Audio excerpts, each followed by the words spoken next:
समंदर का शोर था और उस शोर के बीच एक शंख की गूंज। श्री कृष्ण अपने हाथों में शंख लिए समंदर के सामने खड़े थे। पीछे एक शहर था, सुनहरे मीनार, संगमरमर का महल, ऐसे जैसे आसमान से बात कर रहे हो। वही थी द्वारिका, श्री कृष्ण की बनाई हुई नगरी, जहाँ ऋषि मुनि ज्ञान बांटते थे, जहाँ योद्धा तलवार से ज्यादा धर्म के लिए लड़ते थे। लेकिन श्री कृष्ण ने आंखें बंद की और एक दृश्य दिखा। समंदर की लहरों ने पूरा शहर निगल लिया। वो महल, वो मंदिर, सब कुछ बस यादों में रह गया। और तब कृष्णा ने कहा, जब मैं इस धरती से जाऊंगा मेरे शहर भी समंदर में समा जाएंगे, लेकिन उसकी याद कभी नहीं मरेगी। ये कहानी वहीं से शुरू होती है जहां शहर डूबा और सवाल उभरा, क्या द्वारिका सिर्फ एक कहानी थी या सच में वो समंदर के नीचे छुपी हुई एक पुरानी दुनिया है। साल था 1983, जगह गल्फ ऑफ बॉम्बे। समंदर में लहरों का खौफ चल रहा था और एक नौका उसी समंदर के ऊपर ऐसे हिल रही थी जैसे कुछ अनजाना उसे नीचे से बुला रहा हो। उसी नौका में बैठे थे डॉक्टर SR राव, एक ऐसे खोजी जो महाभारत जैसे ग्रंथों में लिखी कहानियों को सिर्फ पौराणिक कथा नहीं बल्कि सच्ची ऐतिहासिक घटनाएं मानते थे। और अब वो उन्हीं कहानियों के निशान समंदर के गहरे पानियों में ढूंढने निकले थे। उनके हाथ में था तो सिर्फ एक डाइविंग मास्क, लेकिन दिमाग में महाभारत और हरिवंश के पुराने किस्से। सालों तक बस उन्होंने सुना था कि द्वारका का शहर समंदर में डूब गया था और मछुआरे भी कहते थे पानी के नीचे कुछ तो है, पत्थर का भूत है शायद। उस दिन राव ने डिसाइड किया, अब बस बहुत हुआ, अब खुद देखना है आखिर सच क्या है।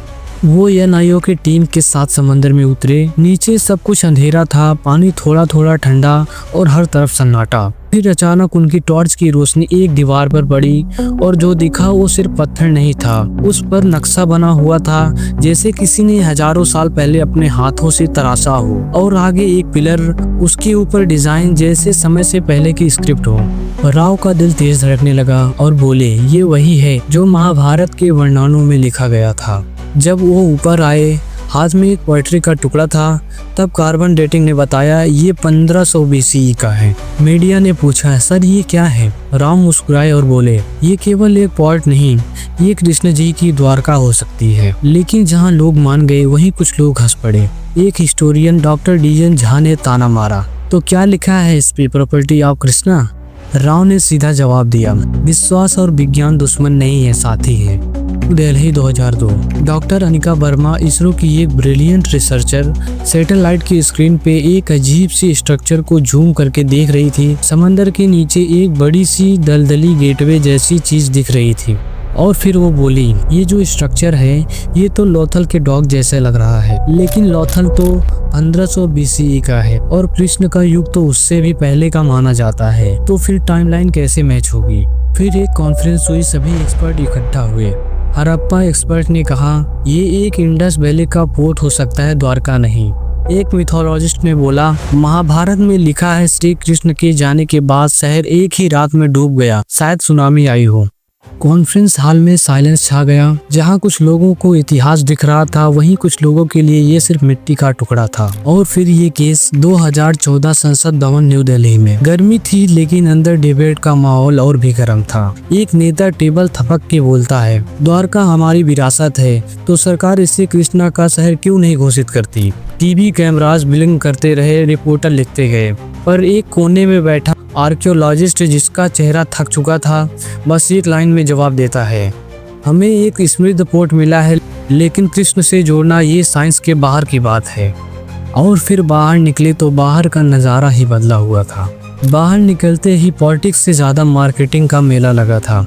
फुटपाथ पे एक चाचा पिकॉक फीदर के झंडे बेच रहे थे। एक CD स्टॉल पे लिखा था, द्वारका मिस्ट्री, इसरो ने साबित किया हमारे देवता असली थे। लोग खरीद रहे थे, कुछ आस्था से, कुछ क्यूरियोसिटी में। ये कहानी सिर्फ समंदर के अंदर नहीं थी, ये कहानी राजनीति, धर्म और साइंस के बीच खींचतान की थी। अब हम बात करते हैं आज के द्वारका की। सूरज जैसे ही निकलता है, द्वारकाधीश मंदिर के गुंबद पर पहला किरण गिरता है, सोने की तरह चमकता हुआ। मंदिर के दरवाजों पे भीड़ लगती है, हाथों में फूल, आंखों में आस्था। लोग कहते हैं ये शहर कृष्ण जी का है। उन्हीं में एक छोटी सी मछुआरिन मीरा, ना ज्यादा पढ़ी लिखी, ना कोई साइंटिस्ट, लेकिन उसके दिल में एक विश्वास है जो पत्थर की दीवारों से भी ज्यादा मजबूत है। हर जन्माष्टमी पे मीरा मंदिर जाती है, घंटी बजाती है, शंख बजाए जाते हैं और लोग मिल के गाते हैं। और मीरा के लिए समंदर के नीचे के पत्थर सिर्फ पत्थर नहीं है, वो सबूत है, सबूत कि कृष्ण जी यहाँ आए थे और अब भी हैं। वो कहती है, जब मैं पानी में जाती हूँ लगता है जैसे कोई मुझे देख रहा है। कृष्ण जी यहाँ हैं, समंदर के हर लहरें उनकी कहानी कहलाती है। आज भी जब सूरज अस्त होता है तो द्वारका के मंदिर पे सूरज की रोशनी बिखर जाती है, लेकिन समंदर वो आज भी कुछ छिपाए बैठा है। कई लोग हैं जो हर साल डूबते पत्थरों को छूकर प्रार्थना करते हैं, कुछ साइंटिस्ट हैं जो सोनार और मैप्स लेके सबूत ढूंढ रहे हैं, और कुछ हिस्टोरियंस जो सोच रहे हैं कृष्ण एक राजा थे, एक कहानी या एक मायने। शाम के वक्त एक बुढ़ा मछुआरा अपने पोते को देखता है और कहता है, कृष्ण जी का शंख यहाँ अब भी बजता है बेटा। कई लोग उसे लहरों में सुन लेते हैं और कुछ लोग अपनी हड्डियों तक महसूस करते हैं।